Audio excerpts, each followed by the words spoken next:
বাবাকে ধরে বেঁধে পুকুরে ফেলে দেবে, আর এ যদি হেরে যায় একে ধরে বেঁধে পুকুরে ফেলে দেবে। হ্যাঁ, ও বাবা ঝর্ণা তো বাবা, না বাবা পুকুরি না। আচ্ছা ফাইন হবে, ফাইন।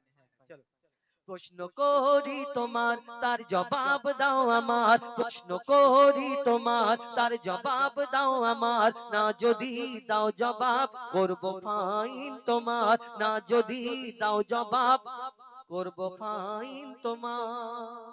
ফাইন অল্প করে করো, তুমি অনেক টাকা পেয়েছো আর আমার মানি ব্যাগে টাকা কম, বুঝতে পেরেছো? এই শুধু এই টাকা দিয়ে দেবো। আচ্ছা ঠিক আছে। এখন ব্যাপার হলো, হ্যাঁ তুমি নামাজ পড়ো তো? হ্যাঁ। কেমন করে পড়ো? নামাজ পড়তে গেলে প্রথমে নিয়াত করতে হবে, শোনো, তারপরে সানা সময় পড়তে বেশি হবে। নেই, হ্যাঁ, একটু জলদি বলো। তারপরে সূরা কিরাত পড়ার পরে রুকু সিজদা রুকু বৈঠক। সিজদা করো। হ্যাঁ জানাজার নামাজ পড়েছো? হ্যাঁ, অনেক কেমন করে পড়েছি। পড়েছো? জানাজার নামাজ নিয়াত করতে হবে, সানা পড়তে হবে, দরুদ শরীফ পড়তে হবে, মাইয়াতের জন্য দোয়া করতে হবে, তারপর সালাম ফিরাতে হবে। হ্যাঁ জানাজার নামাজ পড়ার সময় ওই দোয়া দরুদ পড়ে এরকম করে সালাম ফিরে নি, কিন্তু এই নামাজ পড়ার সময় রুকু করি সিজদা করি। এর সামনেও ইমাম সাহেব দাঁড়িয়ে থাকে, জানাজার সামনেও ইমাম সাহেব দাঁড়িয়ে থাকে। ইমাম সাহেব বলে কাঁধা সোজা করে নাও, ইমাম সাহেব যা করে আমরা তাই করি। আচ্ছা, ইমাম সাহেব রুকু সিজদা যায় এমনি নামাজে, কিন্তু জানাজার নামাজে রুকু সিজদা করে না, কেন করে না? শোনো, বলো। জানাজার রুকু আর সিজদা ওই কেন নাই, জানাজার রুকু আর সিজদা ওই কেন নাই, উত্তর কেমন দাও তুমি দেখতে আজ আমি চাই, জানাজার রুকু আর সিজদা ওই কেন নাই, উত্তর কেমন দাও তুমি দেখতে আজ আমি চাই, উত্তর যদি না পারো বুঝবো তুমি বেকার, উত্তর যদি না পারো বুঝবো তুমি বেকার, না যদি দাও জবাব কি করবো? করব ফাইন তোমার। নারী তাকবীর। এত জোরে তকবীর দিচ্ছ তো আমি জিতে যাবো, দেখো নারাই তাকবীর। এই, ঠিক আছে, এই তোরা অন্যদিকে এরা যা। বুঝতে পেরেছে যে আমি জিতে যাবো। আচ্ছা শোন, হ্যাঁ আমি আমি যদি দুটো, ও যদি প্রশ্নের উত্তর দিয়ে দেয় দুটো, তাহলে আমার উপরে ভরসা থাকবে না উঠে যাবে? থাকবে তো? কার কার থাকবে হাত তুলে দেখো। নারী তাকবীর। ঠিক আছে, ঠিক আচ্ছা, আছে। কার কার ভরসা আছে আমি উত্তর দিতে পারবো? ও দিক না, হ্যাঁ, ওদের মাশাআল্লাহ দিতে, মাশাআল্লাহ। ওদের দিতে দে। আল্লাহ তোমাদের বড় করুক। হ্যাঁ, বড়। তুমি বললে জানা যায় আর রুকু ও সিজদা। তোমার, তোমার দিকে না হলে ওরা বড় হবে না, ছোট সবাই থাকবে। বড় হোক। হ্যাঁ, নাও বলো। আচ্ছা, তুমি বললে জানা যায় রুকু সিজদা নাই কেন? কেন? তাহলে শোনো, বলো, উত্তরটা মন দিয়ে শোনো, ঠিক আছে? বলো। মাইয়া তেরি সামনে সিজদা যদি করা হয়, শুনতে পাচ্ছ? কেন আমি কি কালা না? আচ্ছা শোনো। মাইয়া তেরি সামনে সিজদা যদি করা হয়, সেই মাইয়া তেরি সাথে খোদার শিরক হয়ে যায়। মাইয়া তেরি সামনে সিজদা যদি করা হয়, সেই মাইয়া তেরি সাথে খোদার শিরক হয়ে যায়। কেন? রুকু ও সিজদার আল্লাহ শুধু হকদার, রুকু ও সিজদার আল্লাহ শুধু হকদার, দিলাম জবাব তোমায়, দাও ফাইন এখন আমার। নারাই তাকবীর। হ্যাঁ, বুঝতে পেরেছি। তুই এদিকে তাই তো? ঠিক আছে, তোকে এর সাথে পুকুরে ফেলবো না। এবার তোকে তোকে লক্ষ্য রাখবো না পালাই। এখন ব্যাপার হলো, ও তুমি বললে ইমাম সাহেব এমনি নামাজে যখন দাঁড়ায় সামনে কেউ থাকে না, আমরা ফাঁকাতে নিরালাতে আল্লাহকে সিজদা করি। আর এই জানাজার যখন নামাজের সময় দাঁড়ায়, জানাজার সামনে ওই একটা মাইয়াত মানে লাশকে রাখা থাকে, আর আমাদের সামনে ওই লাশকে উদ্দেশ্য করে আমরা জানাজার জন্য ওইটা মাগফিরাতে দোয়ার জন্য আমরা ওই জানাজার নামাজ পড়ি। তাহলে যদি জানাজায় রুকু সিজদা করা হতো, তো ওই রুকু সিজদাটা মাইয়াতকে করা হতো। তাহলে রুকু সিজদা, সিজদা আল্লাহকে ছাড়া কাউকে সিজদা করা যাবে না। আর কাউকে যদি সিজদা করা হয় তাহলে শিরক হয়ে যাবে, আর শিরকের গুনাহ আল্লাহ মাফ করবে না। বেশাক একদম। উত্তর আর কিছু দিয়েছি। আছে? আচ্ছা, আরেকটা প্রশ্ন করি, হ্যাঁ, করো। ভালো উত্তর দিয়েছো। তুমি দম্বা ছাগল উট গরু ভেড়া ছাগল এগুলো খাও তো? হ্যাঁ, খুব হ্যাঁ, খাই। হ্যাঁ কোরবানি করো? হ্যাঁ। আচ্ছা, শুয়োর? শুয়োর কেউ খায় নাকি? নাউজুবিল্লাহ। শুয়োর কেন খাও না? শুয়োর হারাম, শুয়োর খাওয়া যায় নাকি? শুয়োর হারাম। আচ্ছা দাদা বলুন, এর চারটে পা, দম্বা ছাগল উট গরু ভেড়া, দুটো কান দুটো চোখ মুখ, হ্যাঁ? শুয়োরেরও চারটে পা, দুটো কান দুটো মুখ, এই একটা মুখ দুটো চোখ, হ্যাঁ, সব একই। আবার শুয়োরের গোশে 1.5 ইঞ্চি মোটা চর্বি এরকম। তাহলে যদি এইগুলো হালাল হয়, এইটা কেন হারাম হবে? শোনো, বলো। দুম্বা ছাগল উট গরু ধর্মে হালাল জানি। আবার আমার মা বোনেরা অনেক জনে পিক পিক করে হাসে, কেন বলুন তো? দূর থেকে এরা চিন্তা করে শুয়োর, লা হাওলা ওয়ালা কুওয়াতা। কেন? এরা চিন্তা করে শুয়োরের নাম নিলে নাকি 41 দিন না পাক হইবে জমা। কিছু মুফতি সাহেব আছে মহিলার, আল্লাহ জানে, এরা বলে 41 দিন নাকি শুয়োরের নাম, তো তবা তবা শুয়োরের নাম নিবি নি। তারপর বলে কবরের দিকে এরকম আঙ্গুল তুলে এরকম দেখাতে নেই, এরকম করতে দেখাতে। ছোটবেলায় শুনতাম এই যে শুয়োরের নাম নিলে 41 দিন নাপাক যদি হয়, তাহলে কোরআনে তো এর নামটা আছে, শুয়োর আরবি ভাষায় খিনজির। তো এই যে এই নামটা যখন ওই পড়বে, তাহলে ওই হাফেজ সাহেব তাহলে ওই নাপাক হয়ে যাবে। তাহলে এরকম করতে হবে, ওনাদের যদি হিসাব থাকে, তাহলে ওই কোরআন শরীফটা নিয়ে আস্তে আস্তে আস্তে আস্তে পুকুরের ধারে গিয়ে বসতে হবে। যেই ওই নামটা বলবে, লাভ তাড়াক করে লাভ দিয়ে লা হাওলা ওয়ালা কুওয়াতা বলে ওযু করে গোসল করে আবার বিসমিল্লাহ। হ্যাঁ, এরকম ভাবলে উল্টো পাল্টা কে আপনাদেরকে খবর দেয় আল্লাহ জানে। শোনো, দুম্বা ছাগল উট গরু ধর্মে হালাল জানি, দুম্বা ছাগল উট গরু ধর্মে হালাল জানি, শুকর কেন হয় হারাম তার জবাব দাও তুমি।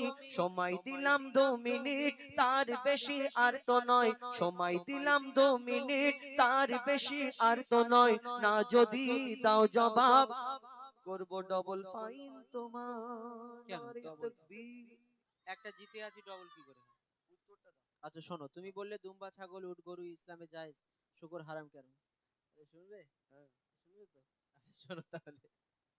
শুকর হলো প্রাণঘাতী সব রোগের ভান্ডার। বুঝতে পারছো? কেন আমাকে কি করে, আমাকে কালা না আমার কি মাথা খারাপ হলো? আচ্ছা শোনো। খালি এই যে শুনছো আচ্ছা, মন দিয়ে না শুনলে আবার পরে বলবে উত্তর হয়নি, ওই জন্য করে। শোনো, শুকর হলো প্রাণঘাতী সব রোগের ভান্ডার, শুকরের গোস্ততে তৈরি হয় ক্যান্সার। রাসূল পাক সাল্লাল্লাহু আলাইহি সাল্লাম বললেন, যেটা খেলে উম্মতে মুহাম্মাদির ক্ষতি, সেটা হারাম। শোনো, শুকর হলো প্রাণঘাতী সব রোগের ভান্ডার, শুকরের গোস্ততে তৈরি হয় ক্যান্সার। চরিত্রহীন এই পশু এর জোড়া নাই গো আর, চরিত্রহীন এই পশু এর জোড়া নাই গো আর। দিলাম জবাব তোমায়, দাও ডবল ফাইন আমার। নারে তাকবীর। হাই, মোটামুটি আমি জিতে যাচ্ছি। ঠিক আছে, তুমি ও প্রশ্ন উত্তর দুটো দিয়েছো।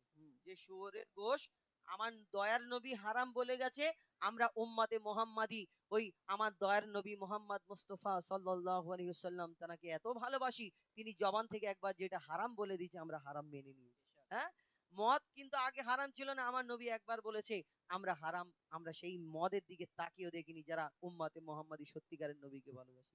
তাই শুয়োরের গোশ আমার নবী বলেছে এতে ক্যান্সারের সম্ভাবনা আছে, হারাম করে দিয়েছে, আমরা হারাম করিনি। ভালো উত্তর দিয়েছো। আর কিছু আছে? আর কিছু আছে বলতে আমি তোমাকে এবার দুটো একটা প্রশ্ন করব, তুমি অনেকক্ষণ ধরে দুটো আমাকে একটা না, কটা করবে? সব দুটো করবে। দুটো করবে। হ্যাঁ, সময় আর শর্ট। যদি এই দুটোই যদি আমি জিতে যাই? জিতে গেলে তোমাকে জিত ঘোষণা করব। আমার জিত? হ্যাঁ, ঠিক আছে, চলো। শোনো, ভূমিকাতে বলবো না সুরে বলবো? আমি তোমাকে কিসে বলি? ঠিক আছে, মন দিয়ে শুনবে। শোনো, মরা মাছ ইসলামে খাওয়া যে নয় হারাম। মরা মাছ ইসলামে খাওয়া হারাম? ওই জন্য বারবার বললাম শুনছো তো, এই জন্য বলি। আমি বললাম মরা মাছ ইসলামে খাওয়া নয় যে ও হারাম। আচ্ছা, নয় হারাম। তাই বলি, ভাবি মাছ মরে পচে শুকিয়ে শুকটি মাছ দিয়ে বেগুন দিয়ে মাছ খেয়ে নিচ্ছে মানুষ। তাহলে এই মরা মাছ কি করে হারাম বলো? শোনো, মরা মাছ ইসলামে খাওয়া যে নয় হারাম, কিন্তু মরা মুরগি ওই খাওয়া কেন হারাম? শুনছো? আচ্ছা, শোনো, মরা মাছ ইসলামে খাওয়া যে নয় হারাম, কিন্তু মরা মুরগি ওই খাওয়া কেন হারাম? আশা রাখি এর জবাব দেবে সঠিক আমার, আশা রাখি এর জবাব দেবে সঠিক আমার। না যদি দাও জবাব করব ফাইন তোমার। তুমি বললে ডেঞ্জার প্রশ্ন করেছে, মরা মাছ যদি হালাল হয় মরা মুরগি কেন হারাম? আচ্ছা, মুরগি তো জবাই করে দিলে মরে যাও, কি চিন্তা থাকে? জবাই করে দিলে তো হালাল হয়ে গেল, জবাই করার আগে যদি মারা যায়। জবাই করার আগে হ্যাঁ, যদি, হ্যাঁ, তাই ভাবি আমরা টুপিওয়ালা দাড়িওয়ালা লোক, মুসলিম লোক যদি হোটেলে যাই, আমাদের প্রথম ওয়েটার যদি চিকেনের আইটেম অর্ডার দিই, আমাদের এসে এরকম করতে হবে হালাল করা, তাই না? কেন জানে এরা মাল মটকানো খাবে না, আমরা নালে জিজ্ঞেস করব, কিন্তু কেন এই এই মটকে দিলে, এই গদ্দান মটকে এরকম করে খাল পোস্ট করে আবার ওই মুরগিটাকে খেয়ে নেয়, কিন্তু আমরা মুসলমান জানতেও কোনোদিন খাবো না নাকি? কেন খাবো? কেন? এর ভিতরে কারণ কি? আমরা হারাম আমার দয়ার নবী বলেছেন যেগুলো, সেইগুলো আমরা মানি। কেন হারাম? শোনো, শোনো ভাই, মুরগি ওই যখনই মারা যায়, তবে একটু ভালো করে মন দিয়ে শুনবে, পরে বলবে বুঝতে পারিনি, এরকম হবে না। ঠিক আছে, ঠিক আছে। হ্যাঁ শোনো, শোনো ভাই মুরগি ওই যখনই মারা যায়, ওর যত রক্ত সব গোস্ত ওই শুষে নেয়, রক্তে থাকে জীবাণু, গোস্ত দূষিত হয়, যদি জবাই করা হয় রক্ত সব বেরিয়ে যায়, রক্ত পান হয় হারাম, এ যে হুকুম খোদার, রক্ত পান হয় হারাম, এ যে হুকুম খোদার, দিলাম জবাব তোমায়, কি করবে বলো এখন আমার, তাকবীর। এই করছি, বুঝতে পেরেছিস? তকবির দিচ্ছিস, বুঝতে পেরেছিস উত্তর? আমি বুঝতে পারিনি। তুমি বুঝতে পারোনি? না, ওরা আমি জানি তো, হ্যাঁ, তুমি মাথা মোটা, হেড়ে হেড়ে মাথা। এক ক্লাসে 3-4 বছর হ্যাঁ ছিলাম হেড়ে তো। মাথা না হলে আমি এত ক্লিয়ার বলছি, ওগুলো হ্যাঁ। আমি বুঝতে পারিনি।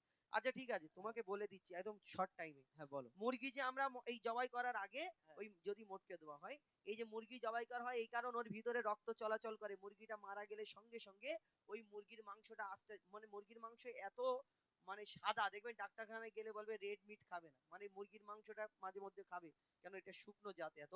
মুরগিটা মারা গেলে সঙ্গে সঙ্গে রক্তটা, ওই মাংসটা যে সাদা মাংসটা ওই রক্ত শুষে নেয়, রক্তগুলো ওর ভিতরে ঢুকে যায়, আর ওই খাল ছাড়াতে ছাড়াতে ছাড়াতে ওই রক্তটা ওর ভিতরে ঢুকে গেল, আর সেই মুরগির মাংসটা যদি আমরা রান্না করে খেয়ে নিই, মাংসের সঙ্গে রক্ত খাওয়া সমান, আর আল্লাহ বলে যে রক্ত পান করা আমাদের জন্য হারাম।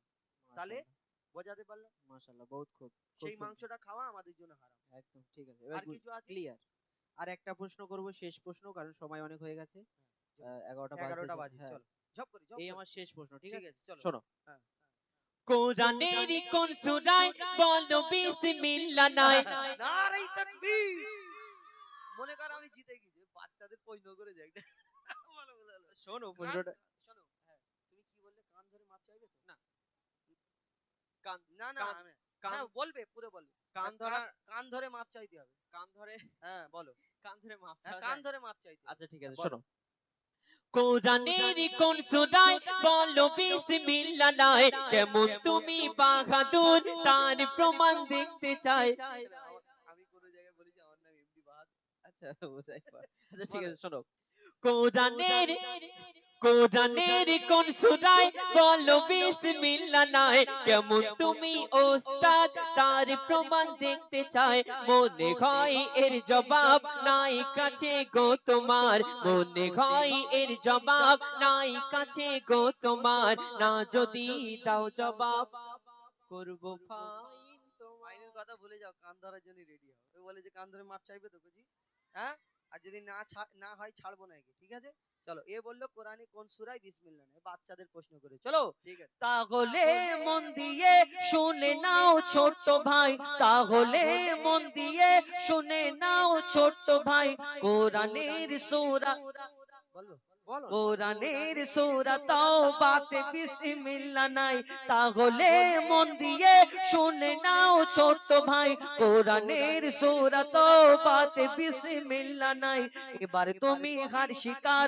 করো সামনে সবার, এবার তুমি হার স্বীকার করো সামনে সবার, দিলাম জবাব তোমায়, কান ধরার জন্য হো তৈয়ার, নারী তাকবীর, আরেকবার দে নারী তাকবীর।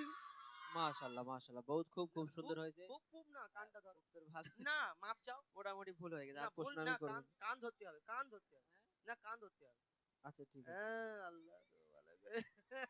হার হার জিত জিত, হ্যাঁ যে পারে হোক, হ্যাঁ জোরে নারে তাকবীর। বাহ মাশাআল্লাহ। এখন এই কমিটির গজলটা বলে দিই নাকি? ও বাচ্চা, হ্যাঁ ওই এসো, আমি ভুলে গেছি, এসো। ঘুম পেয়ে যাবে তখন। কি গজল বলবে তুমি? কে গড়লো বলো, ধরো তো গাইলুম তো, অন্য আর পড়বে না। আচ্ছা ঠিক আছে, ওইটা একটু ছোট করে বলো, চলো। কেন, হ্যাঁ হ্যাঁ কেন ও গাইবে বলেছে? কোথা থেকে এসছো? গবিলা? গবিলা তো আমি যাই তো, মাঝের পাড়া তাই তো? আচ্ছা ঠিক আছে, গবিলা মাঝের পাড়া থেকে এসছি। আমাদের একটা একটা আমি কোনোদিন এই গজল একাডেমি করিনি, আমাদের একটা মাদ্রাসা আছে আপনারা জানেন, তো মাদ্রাসায় এই প্রত্যেক বছর প্রায় 3-4, এই কদিন আগে 21শে জানুয়ারি আমাদের জলসা হলো, 4টে ছেলে কোরআনে হাফেজ হলো। তো মাদ্রাসা আছে, কিন্তু আমি গজল একাডেমি কোনোদিন করিনি, তো অনেকজনার চাপি, অনেকজনার রিকোয়েস্টে আমি একটা একটা একাডেমি করি। তোরা যদি শিখতে চাস কেউ কারোর যদি ইচ্ছে থাকে যে আমাদের একাডেমিতে ভর্তি হবে, তো এবং আমাদের একটা মাদ্রাসাও আছে, তো যদি এরকম ইচ্ছে থাকে আমাদের এই যোগাযোগ করবেন। ইনশাল্লাহ আমরা চেষ্টা করব নতুন নতুন প্রতিভা যারা, অনেকজন গ্রামে অনেক ছোট ছোট বাচ্চা আছে ভালো গায় কিন্তু সে পৌঁছাতে পারে না, চেষ্টা করব তাদের ভালো জায়গায় তুলে ধরার জন্য। চলো, কি বলবো, দাও। আসসালামু আলাইকুম রহমতুল্লাহি ওয়া বারাকাতুহু। নাদা রাসূল সাল্লাল্লাহু আলাইহি ওয়াসাল্লাম। কে গড়ল বলো ধরা সারা জমিন আসমান, সবিশাল নীল আকাশ কে রাখিল ভাসমান। কে গড়ল বলো ধরা সারা জমিন আসমান, সবিশাল নীল আকাশ কে রাখিল ভাসমান। সে যে আমার মালিক সবার মালিক, আমার মালিক সবার মালিক, আল্লাহ মেহেরবান, আল্লাহ মেহেরবান, আল্লাহ মেহেরবান। কে গড়ল বলো ধরা সারা জমিন আসমান, সবিশাল নীল আকাশ কে রাখিল ভাসমান। দিগদি কণ্ঠে পাখির কণ্ঠে পলক দিল মধুর সুর, কার গুণগান গেয়ে অবিরাম চলে কত দূর বহু দূর। দিগদি কণ্ঠে পাখির কণ্ঠে পলক দিল মধুর সুর, কার গুণগান গেয়ে অবিরাম চলে তারা দূর বহু দূর। কে মায়ের মনে দিল এত মমতার টান, কে মায়ের মনে দিল এত মমতার টান। সে যে আমার মালিক সবার মালিক, আমার মালিক সবার মালিক, আল্লাহ মেহেরবান, আল্লাহ মেহেরবান, আল্লাহ মেহেরবান। কে গড়ল বলো ধরা সারা জমিন আসমান, সবিশাল নীল আকাশ কে রাখিল ভাসমান। তারপর আর জানুনি, আমি জানুনি বসে বলো। খুব সুন্দর গেয়েছে, খুব ভালো। আহ, সত্যি বলতে বাচ্চাদের তো, আর বাচ্চা এরা তো রিডের ব্যাপার থাকে, তবে চেষ্টা করলাম। এবারে এই আমি যদি ছেড়ে দাঁড়িয়ে থাকতাম, আবার আমার ইউটিউবাররা চারিদিকে ক্যামেরা চালু আছে, বলবে এ দেখো বাচ্চার কাছে পারিনি, এমন থাম্বনেল দিয়ে ছাড়বে, ব্যাস ভিউজ হবে, এদিকে আমার নাম বদনাম হবে। ওই কারণে বাবা ওকে চেষ্টা করেছি যতটুকু পারার। হ্যাঁ, আর ইউটিউবারে এইগুলোতে খোঁজে শুধু এরকম ক্যামেরায় হাত দিয়ে বসে আছে, জুম করবে। যাই হোক, অনেক অনেক ধন্যবাদ। আর তবে ইউটিউবারদের অনেক ধন্যবাদ। অনেকজনে হয়তো রাগ করে কমিটির ভাইরা, এ, আর এক এক সময় এমন পরিস্থিতি হয়ে যায় কমিটির ভাইদেরও কিছু করার থাকে না, সবাইকে মানিয়ে চলতে হয়। আর এই যে ইউটিউবার আজকের এই অনুষ্ঠান শুধু আমাদের এইখানে নয়, পুরো পশ্চিম বাংলা নয়, ভারতবর্ষের বাইরেও মানুষ যারা